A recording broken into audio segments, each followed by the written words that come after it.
Hashtags, all about AYA cancer, covers issues relevant to adolescents and young adults impacted by cancer.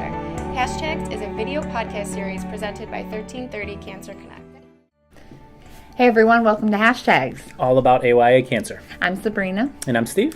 And this episode we're calling The Balancing Act, and it's all about finding the balance between normal life and having cancer as a young person. Yeah, we got to sit down with Kat, who is a cancer survivor here. She comes to our 1330 programs.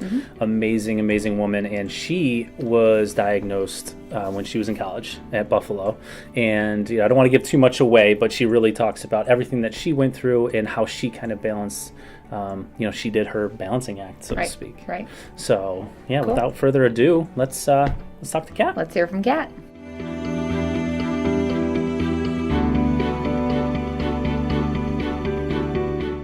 I was kind of in a unique situation because I wasn't working or going to school, during all my recovery time, which I know a lot of people don't have that luxury. And so I just kind of wanted to hear your story a little bit and how, first of all, what kind of cancer did you have? And you can kind of talk about that a little bit, but just how did you balance, because I know you were in school too, so what did that look like for you? So a little bit of my story. I was diagnosed with ALL, and at the time I was in pharmacy school, so anybody who is not necessarily familiar with the process of pharmacy school, I did 2 years of undergrad, and then I started graduate school. So I was in my second year of pharmacy school, which would have been my second year of grad school. And how old were you? I was 22 at the 22. time. Okay. So I was diagnosed then, and initially they told me that I needed to take a year off because the treatment protocol for ALL is pretty intensive at the beginning. So everybody thought it would have been in my best interest just to take the year off and not go to school and then kind of pick back up.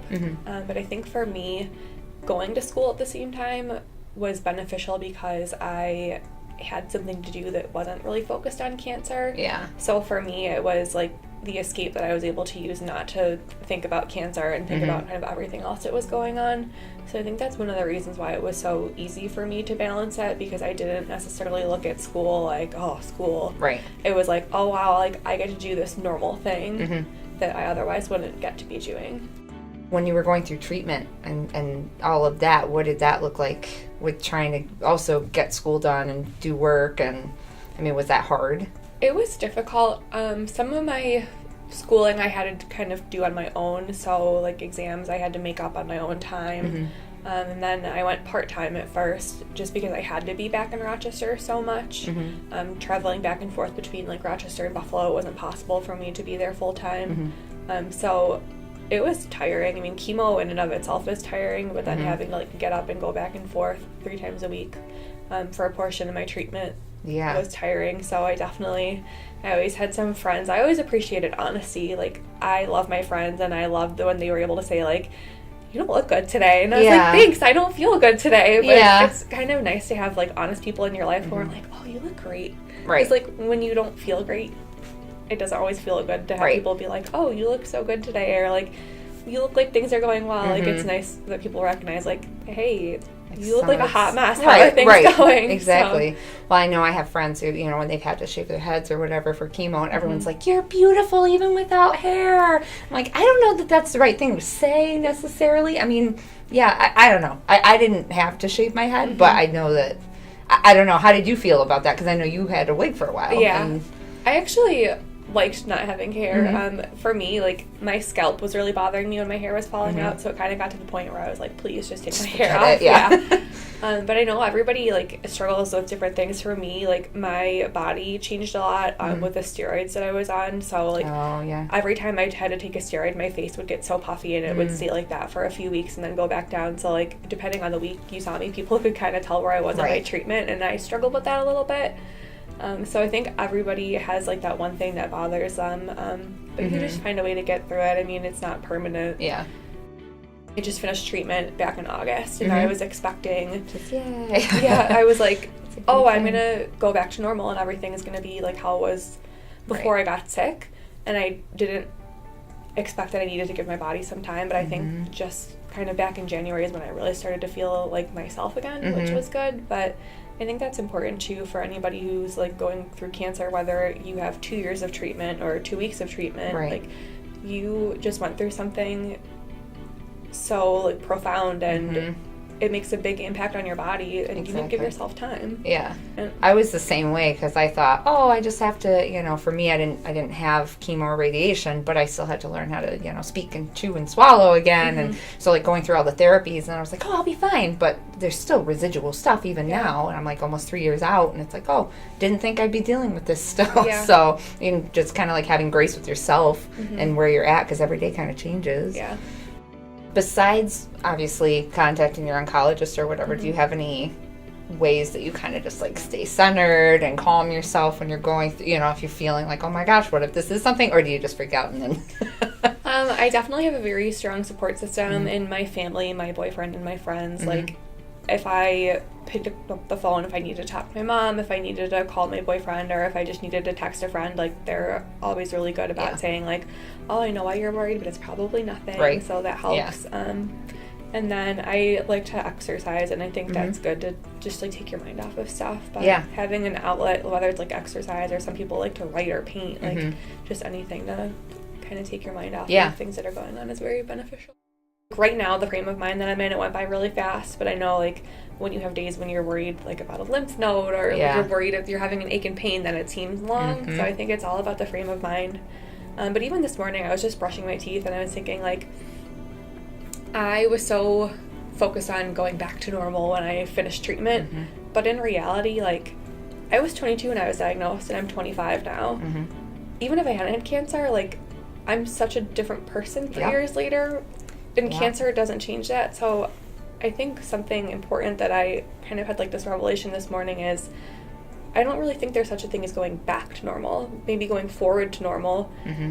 But even if I hadn't had cancer, I don't want to be the same person that I was when I was 22. So just kind of looking at it through that frame of mind, like, cancer or not, you grow every day. So just trying to find your new normal and going forward to normal, as opposed to looking back and how things were. I mean, every day is a new day. You change every single day, every single minute. So So what advice do you have for teens and young adults who are going through cancer right now, or maybe they've just finished treatment and they're trying to get into the new normal? Or I would say my biggest pieces of advice are to stay positive. I think a positive attitude definitely does make a big difference. It's not going to be easy, and some days you need to feel upset and feel sad, and always allow yourself to feel those emotions, but get it out, talk to somebody. I know she helped me a lot when I was having bad days. Get a furry friend. So feel those emotions, but if you can find a way to work through them, just having a positive attitude and trying to take something positive out of the experience. So for me, because I'm interested in healthcare, cancer was a really big learning experience. Just trying to find kind of that silver lining, I think, helps a lot, and that really helped me get through everything. And then also just give yourself time. From being on the other side of things now, it takes time to mentally heal. It takes time to physically heal.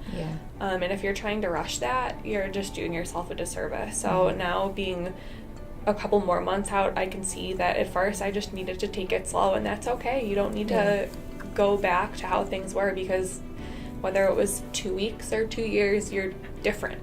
So that's okay, just to accept where you are and try and be better.